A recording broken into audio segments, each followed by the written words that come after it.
کہ ہمیں کسائی کا ٹوکا نہیں چاہیے، بابا فرید کی سوئی چاہیے۔ ہائے ہائے ہائے۔ نبی علیہ السلام کی سنواری ہوئی، آپ کی تربیت کے شاہکار جماعت ہے، اہل بیت بھی اور صحابہ بھی۔ ان کو روکا جائے، اس کتاب کا اولین مقصد یہ تھا۔ لیکن ہمارے ہاں رافضیت اور ناسبیت، تو لوگوں کو بدزنی سے بچانے کے لیے واہ واہ سید کرے گا صحابہ کے فضائل، اللہ، غیر سادات کریں اہل بیت کے فضائل۔ کیا بڑے لوگ کہ آپ جب ایک طرف کی بات کریں گے اور دوسری کو رد کرنے کی کوشش کریں گے تو ہمیں تو وجہ تالیف میں تو کچھ اور لگ رہا ہے کہ انہیں جو کتاب لکھی ہے وہ تو ناسبیت کے رد میں زیادہ لکھی ہے۔ رافضیت بھی اس دور کا بڑا چیلنج ہے، لیکن ناسبیت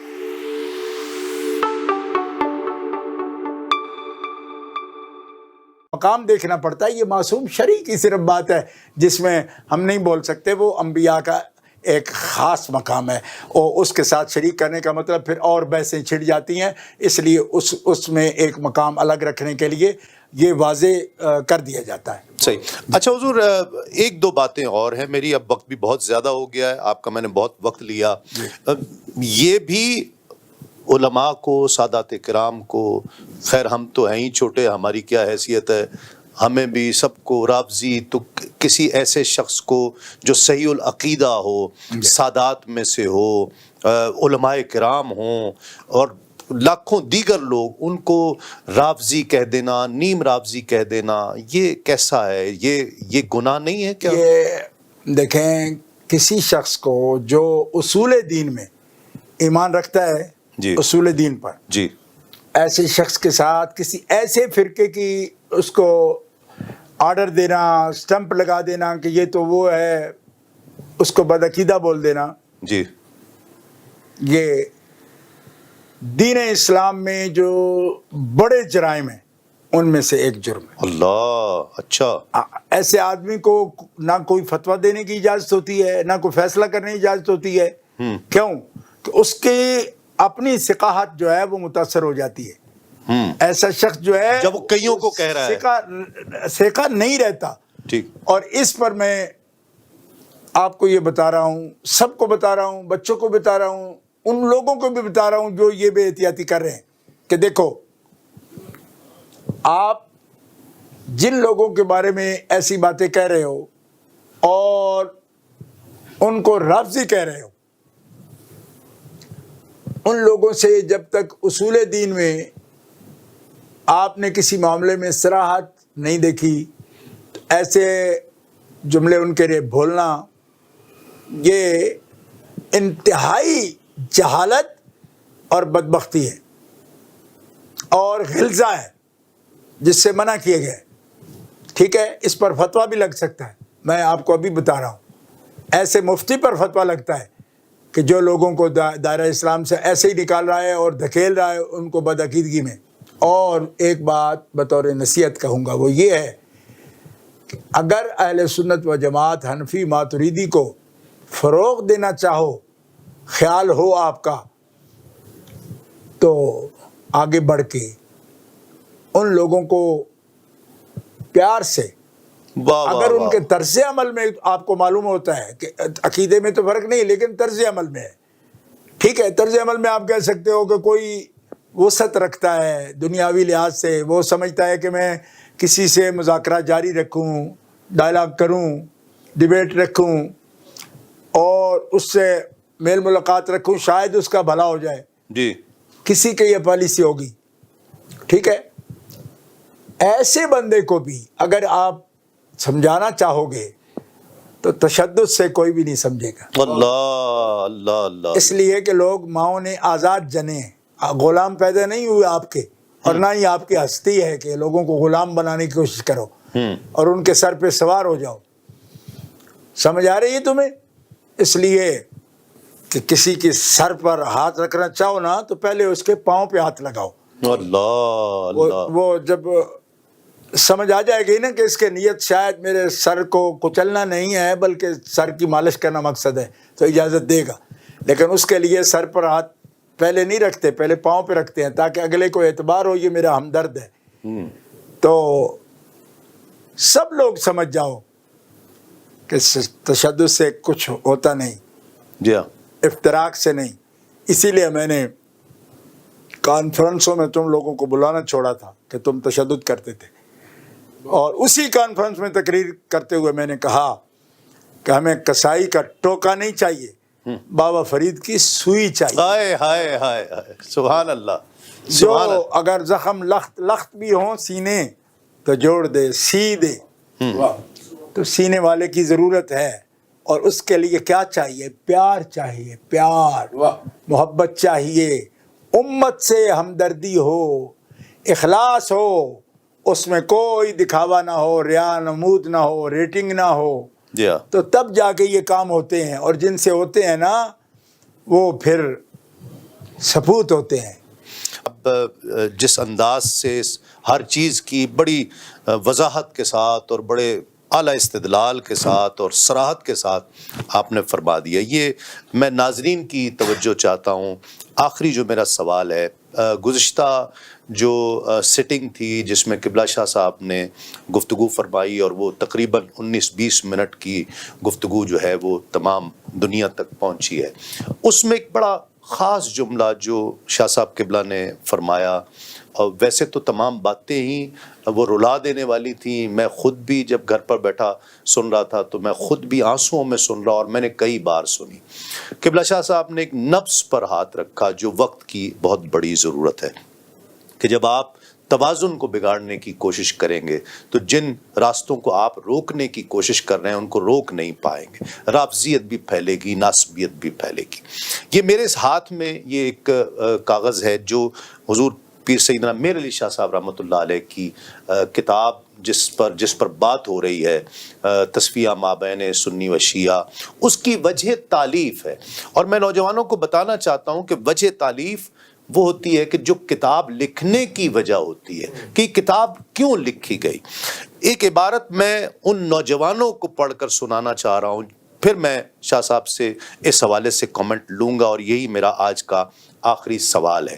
وجہ تالیف جس کو کہا جا رہا ہے کہ ہم اس کو اب آئندہ، جلالی صاحب کی جانب سے بھی کہا جا رہا ہے کہ اس کو ہم آئندہ پڑھائیں گے اپنے یہاں مدرسوں میں، اس کتاب کو باقاعدہ پڑھایا جائے گا، تو اس کی وجہ تالیف بھی ہم سب کو پڑھنی چاہیے، اور ہمیں جاننا چاہیے کہ کتاب پیر سیدنا میر علی شاہ صاحب رحمۃ اللہ علیہ نے کیوں لکھی تھی۔ آپ فرماتے ہیں تخالف مذہبی مابین سنی و شیعہ کوئی نیا اختلاف نہیں ہے جسے رفع کرنے کے لیے طالبان حق موجودہ زمانے کے علماء سے التجا کریں، اس سے پہلے بھی یہ اختلافات ہوتے رہے ہیں، اور علماء کرام اس اہم موضوع پر نہایت شائستہ انداز میں اظہار خیال فرماتے آئے ہیں۔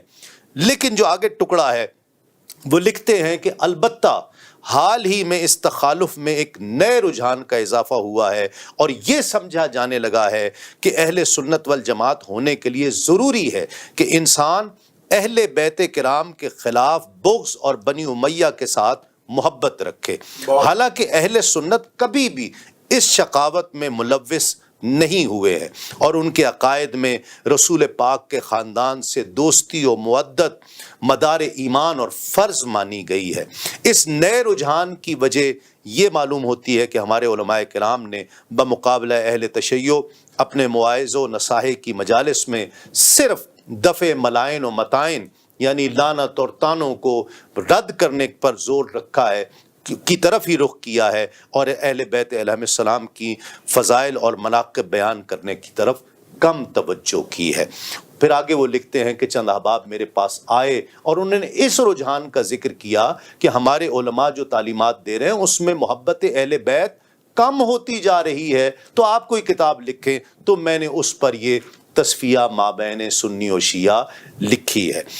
سوال یہ ہے حضور، میں نے یہ آپ کی نظر سے تو گزری ہے، اور میں ناظرین کو یہ سنانا چاہتا تھا کہ اس کی وجہ تالیف یہ ہے، صرف رافضیت اور ناسبیت، صرف رافضیت کا رد نہیں بلکہ ناسبیت کا رد، کہ جو اہل بیت سے جو دور ہوتے جا رہے ہیں وہ ہمارے نوجوان، ان کو روکا جائے، اس کتاب کا اولین مقصد یہ تھا۔ لیکن ہمارے ہاں رافضیت اور ناسبیت، رافضیت کا بہت زیادہ ایک رافضیت فوبیا ہو گیا ہے علماء کو، کہ جہاں اہل بیت کا ذکر ہوتا ہے وہاں پر وہ اس پر رافضی ہونے کا وہ لگا دیتے ہیں، لیبل لگا دیتے ہیں۔ آپ نے جو اس دن بات فرمائی ہے کہ جب توازن بگڑ جائے گا کہ آپ جب ایک طرف کی بات کریں گے اور دوسری کو رد کرنے کی کوشش کریں گے تو ہمیں تو وجہ تالیف میں تو کچھ اور لگ رہا ہے کہ انہیں جو کتاب لکھی ہے وہ تو ناسبیت کے رد میں زیادہ لکھی ہے. رافضیت بھی اس دور کا بڑا چیلنج ہے لیکن ناسبیت بھی بہت بڑا چیلنج ہے. گزارش یہ ہے صابری صاحب کے حضرت پیر صاحب نے صرف یہی کتاب نہیں لکھی, جی بہت بڑے محقق ہیں وہ اس دور کے, بے شک, اور انہوں نے یہ جو کتب تصنیف فرمائی ہیں اس کے اندر ان کا معیار بہت ہی جداگانہ اور تحقیق کا ایک بلند معیار آپ نے قائم کیا ہے. جی ہر ایک بدعقیدہ, چاہے وہ انکار ختم نبوت کی بات ہو, بے شک, انکار مقام اہل بیت کی بات ہو, یا انکار صحابہ کی بات ہو, بے شک, ہر موضوع پر, حتیٰ کہ تقدیس شان الوہیت کے لیے بھی آپ نے بڑی تحقیقی کتاب لکھی ہے. جی جی حضرت شاہ عبد الرحمن مانا میاں جو لکھنؤ سے تعلق رکھتے ہیں, جی جی, ان کی کتاب کے جواب میں بھی حضرت نے یہاں سے لکھی, حالانکہ اتنی دور ہے. جو لکھنؤ کے مجتہد کہلاتے تھے وہ جو آئے تھے, نہیں وہ نہیں, یہ ایک صوفی ہے, اچھا اچھا, وحدت الوجود پر کتاب, اچھا اچھا, ٹھیک ٹھیک, اس کا یہ خاص ایک الگ موضوع ہے. ٹھیک ہے. آپ چونکہ حضرت جو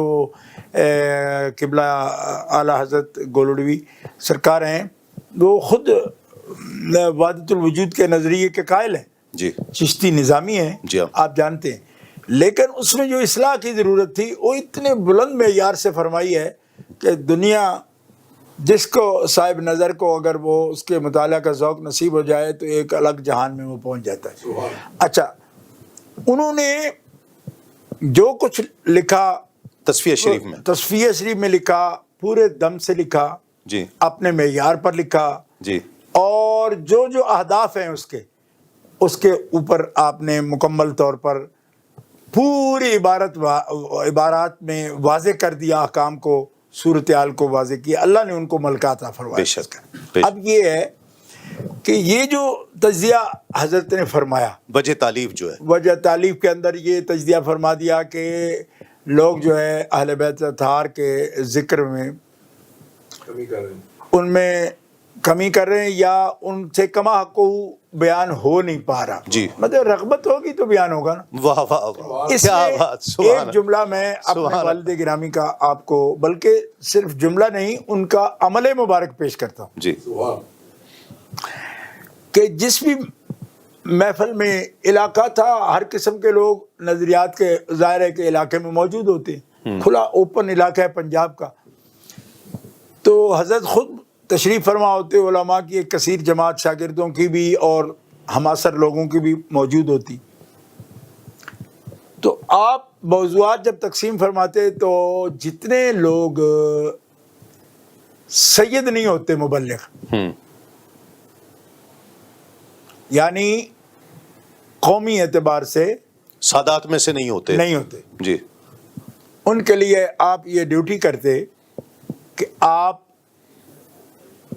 سب اپنے موضوعات میں یا تو کلی طور پر یا کچھ وقت جیسا ماحول ہوتا, جیسی ضرورت ہوتی, جی, آپ اہل بیت اطہار کے فضائل بیان کریں گے. جی ہاں,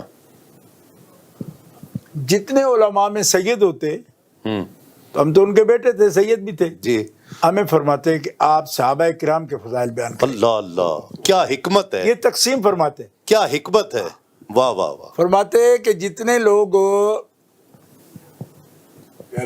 غیر سادات عالم ہیں اور اس وقت میرے ساتھ ہیں, جی ہاں, آپ نے سادہ اہل بیت اطہار کی فضائل بیان کرنے ہیں.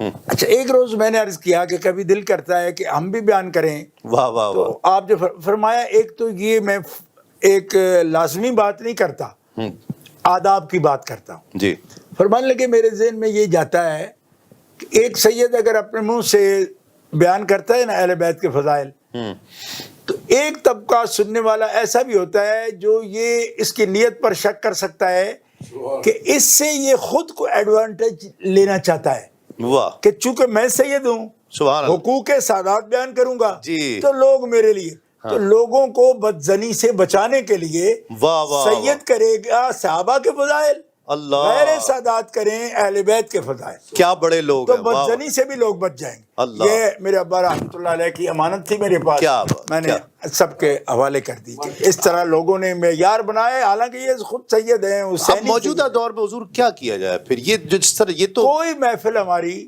ایسی نہیں ہونی چاہیے کہ جس میں دیکھیں ارد گرد جب فتنہ ہے جی ہاں تو ضروری نہیں کہ مبتلا ہوں تو علاج کریں، جی، احتیاط کے طور پر ہی ہر محفل میں ہمیں اندیشے کے پیش نظر بھی پیش نظر بھی ہمیں پوری، دیکھیں ہمارے پیر حضرت مجد الفسانی سلسلہ نقشبندیہ کے سب اہل سنت ان کا ادب کرتے ہیں، احترام کرتے ہیں۔ آپ نے اپنے مکتوبات میں یہ فرمایا کہ سنی ہونے کی شرط یہ ہے کہ خانوادہ نبوت سے اہل بیت اطہار سے محبت کامل رکھو، بے شک، اور سنی ہونے کی یہ شرط ہے کہ نبی علیہ السلام کے صحابہ کی عزت کرو۔ بے شک، بے شک، ٹھیک ہے جی، بے شک، اکرام صحابہ اور محبت اہل بیت یہ بنیادی شرط ہے، وہ سنی ہی نہیں بے شک، جو محبت اہل بیت میں کامل نہیں اور اور جو صحابہ اکرام صحابہ میں کامل نہیں۔ بے شک، بے شک، ہمارے اکابر کو کوئی اس بارے میں ذرا سی بھی کوئی ان سے بھول چوک نہیں ہوئی۔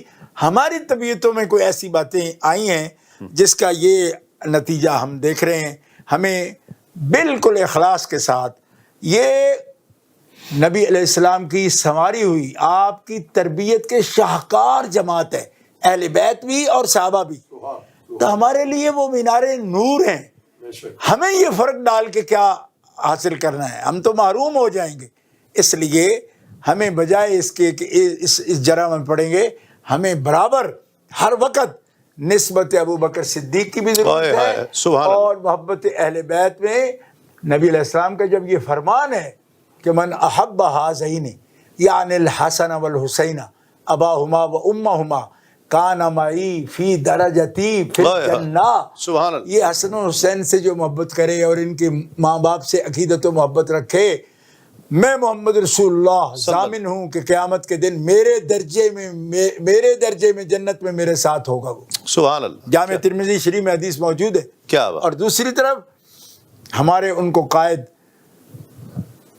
اقتدوا بالذین من بعدی ابی بکر و عمر، میرے بعد اقتدا کرنا ابو بکر و عمر کی، اور ابو بکر کے ہوتے عمر کی بھی نہ کرنا۔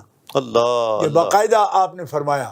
اللہ، یہ ڈسپلن ہے پیارے مصطفیٰ کا، یہ سسٹم ہے جو دے کر گئے ہمیں۔ بے شک، ہمیں یہ سسٹم اپنی جانوں سے بھی پیارا ہے۔ بے شک، بے ہم شک، کوئی کمی کسی کے حق میں نہیں کرنا چاہتے۔ کیوں کمی تب کریں جب ہماری ضرورت نہ ہو؟ وہ ہماری ایمان کی ضرورت ہے، ہمارے ایقان کی ضرورت ہے، ہمارے رہبر ہیں وہ، اور ہم ان پر درود و سلام پڑھنے والے لوگ ہیں، اور ان کی محبتوں کے سائے میں اپنی زندگی بتانے والے لوگ ہیں۔ اہل سنت کا امتیاز ہی یہ ہے۔ اس لیے ہمیں قطعاً اس روش پر کہ جس میں یک طرفہ ذکر کر کے دوسری طرف پھر ہم باؤنڈری کراس کریں، یہ فتنہ ہی فتنہ ہے، اس میں اہل سنت کے لیے کوئی، اہل سنت کے لیے بھلائی نہیں۔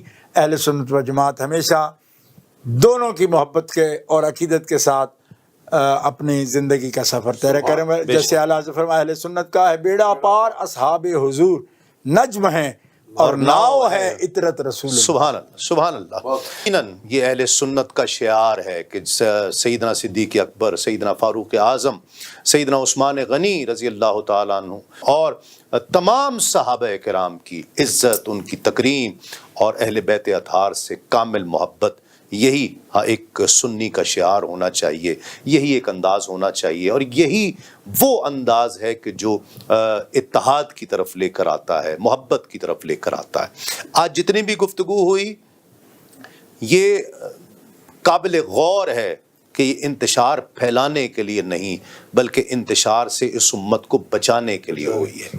آج کی نشست خیر کے لیے ہوئی ہے، بھلائی کے لیے ہوئی ہے۔ آج کی نشست کا اہتمام، یہ جتنی شاہ صاحب نے کرم نوازی فرمائی، قبلہ پیر صاحب نے کرم نوازی فرمائی، یہ ساری گفتگو اس امت کو اس افتراق سے نکالنے کے لیے کی گئی۔ ہم پر جو الزامات لگائے جاتے ہیں کہ ہم اس بات کو شاید بہت پرولونگ کر رہے ہیں یا اس بات کو بہت زیادہ پھیلا رہے ہیں یا انتشار یا فتنہ اور فساد بپا کر رہے ہیں. نہیں، آج کی گفتگو سے یہ بات ایک باشعور انسان کے لیے اس بات کا اندازہ لگانا یقیناً مشکل نہیں ہوگا کہ آج کی گفتگو سے یہ ثابت ہوتا ہے کہ انتشار پھیلانے کے لیے نہیں بلکہ انتشار سے اس امت اور قوم کو بچانے کے لیے، کہ ہماری قوم، ہمارا ملک، ہمارا یہ پیارا وطن